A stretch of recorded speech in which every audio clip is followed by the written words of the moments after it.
Good day, Tragic here, and welcome back to Star Trek Frontiers. We're in round 5, and the Federation have just taken the Red Borg. And I just want to quickly talk about this over here. I've forgotten the turn order. He's 4. So last turn, I had a bit of a question with myself about how to handle advanced range attack. And obviously, the intuitive way of reading the card is that it doubles all long-range attacks, and superior range doubles all long-range attacks, but you have the choice of setting normal attack values to colored attack values. That's obviously the intuitive way to read it. But because I come from a collectible card game background, I'm very into keywords making sense. So let's just run through this, right? There's an attack phase called long range attack. Okay, there are 3 types of attacks that are all called long range attacks. So you've got the long range attack phase, and then you've got the type of attack called long range attacks, and then in the types you have 3 different types of long range attacks. One is long range attack, one is long range pulse attack, one is long range photon torpedo attack.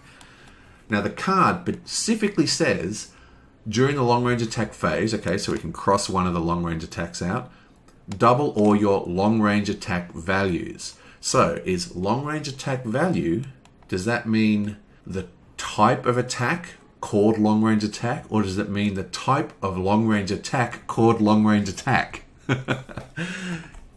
Crazy. Anyway, the point is, I did check it out on the forums, and the general consensus is it's as you would intuitively do it, which means this one here, see how this one says long range attack, and this one says it doubles long range attack? Anyway, whatever. The point is, we didn't need to do this fanciness here. We didn't actually have to spend this token, which meant that this and this card goes back in our hand.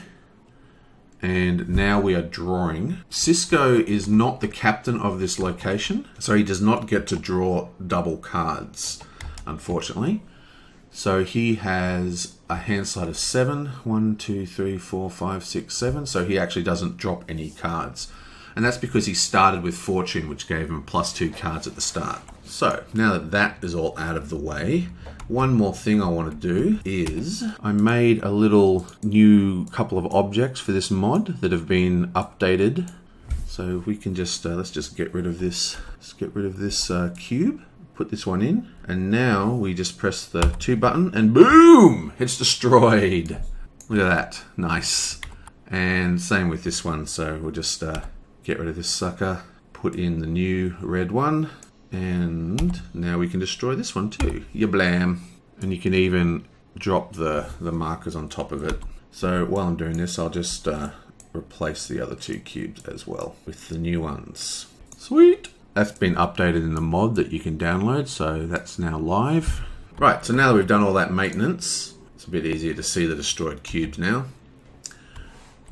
It is time for the actual turn to begin. Boom! Starting with good old trusty Martok. Now Martok has a medical officer who can actually repair and heal and gain blue data tokens. He does have an extra slot. So what would be really handy for him is if he bought a unit that used blue data tokens, like this guy here. And he is no longer actually at a Borg cube. He's heading to the blue cube. 1, 2, 3, 4, 5. Wow, I can't believe she's only drawing 5 cards. That is just insane. Search discard piles. Well, I think he's just going to do his move again. There is unfortunately no die in the source that he can use, so he's just going to roll a question mark die. We want a blue, thank you, or a white. Oh! I love that mechanic. I thought I would... So I actually thought that that question mark mechanic would be absolutely terrible, but it's freaking awesome. Rolling the dice and just getting a good roll. Very, very fun. So that's sweet. So I just got 6 movement, and that's enough for him to go 1, 2, 3, 4, 5, 6. We need one more movement to get in there. And I think definitely want to keep this one, do all the damage. Oh, this is a move. This is actually the move one, not the damage one. So we'll just discard that one as a single point. So that's creating 1 point of damage. So we're not taking any more damage into our hand. So that's 4, 5, 6, 7. And that is 1, 2, 3, 4, 5, 6, 7. And that is the end of his move. Yablam. Boom. And he's drawing to 6 cards. Okay, so we have a pretty shocking hand. He's got pretty much no attack values. He's just got this attack. This only has attack 3. So he's got attack 6. Pretty shocking. Okay, let's go to Ursula. She has also got movement. Hopefully there's going to be a yellow. We do have a blue now. Ah, there is a yellow. So she's got 4 movement that she has generated. And where is Ursula at the moment? I think she is actually still in... Yeah, she is still in the Borg debris field. So she could theoretically buy one of these guys if she had the power, but she's got no diplomacy left. And she has no slot, and all these guys are actually pretty damn good. So she's going to move. So she's actually going to activate her skill. This skill basically allows you to either jump over any location. She can even jump over impassable terrain as long as she lands on somewhere safe. Or she can move 2 spots for 2 movement points. So she's created 4 movement slots, and that is enough to get her, if we just grab her model, 1, 2, 3, 4, and she's now in position. Okay, so I think she is going to finish her turn, and she's going to draw up to 5.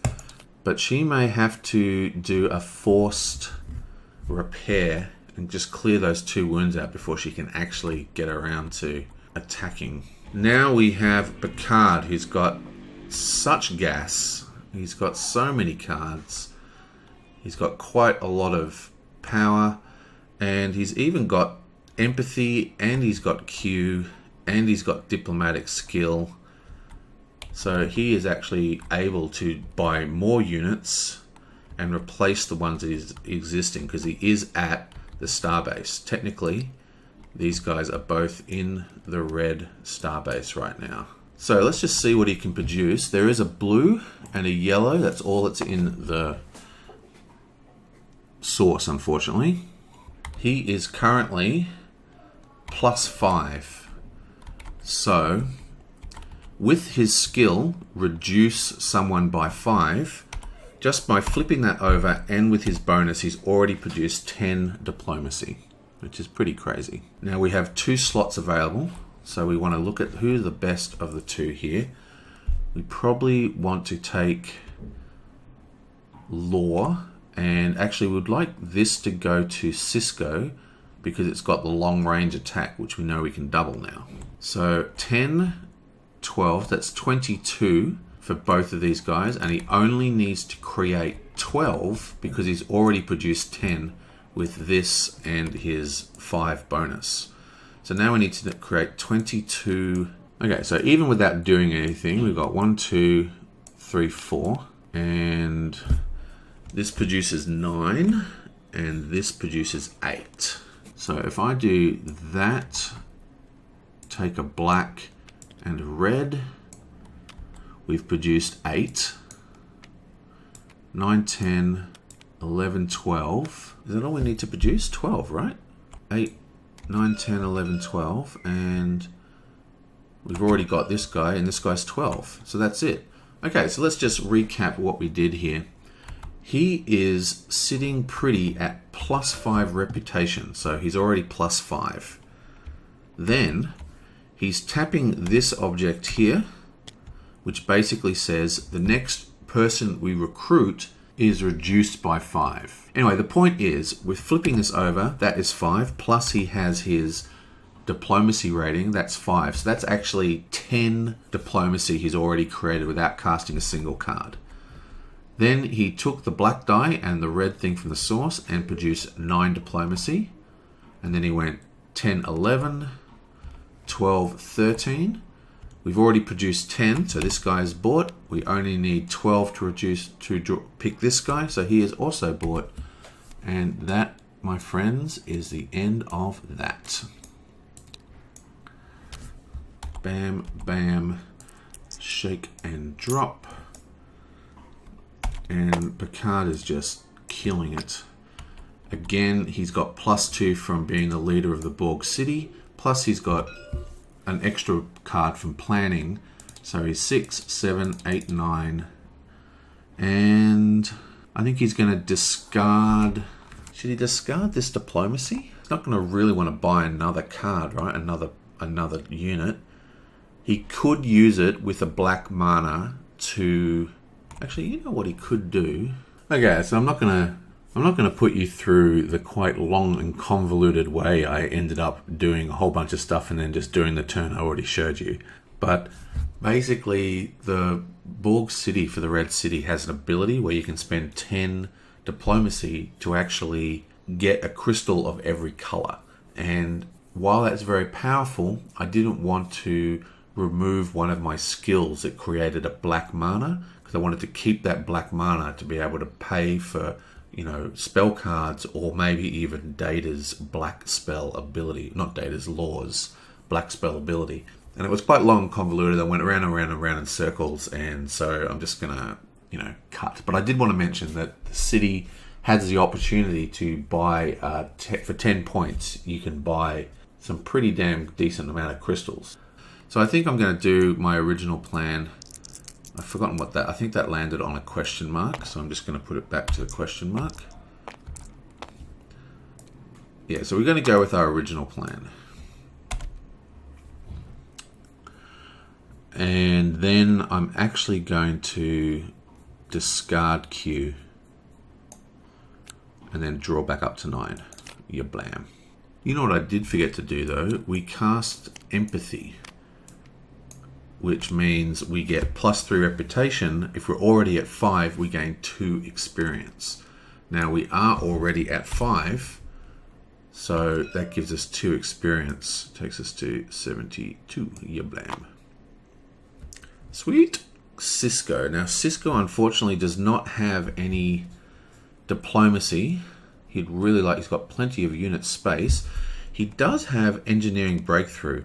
Discard any number of action cards from your hand, draw 1 card, and then draw 1 additional card for each action card you discarded this way.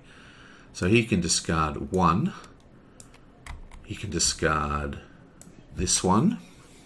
Let's discard this one and this one. We'll keep this move. Let's get rid of this move as well. So he has discarded 1, 2, 3, 4.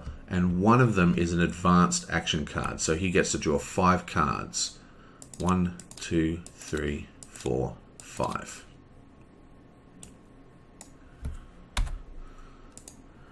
And wow, he didn't get a single diplomacy. He did get advanced shields, and he did get telepathy. Well, I think he's just going to start moving off. He's got +2 move, and he's going to play this for another move. That's 4 movement. And that's going to take him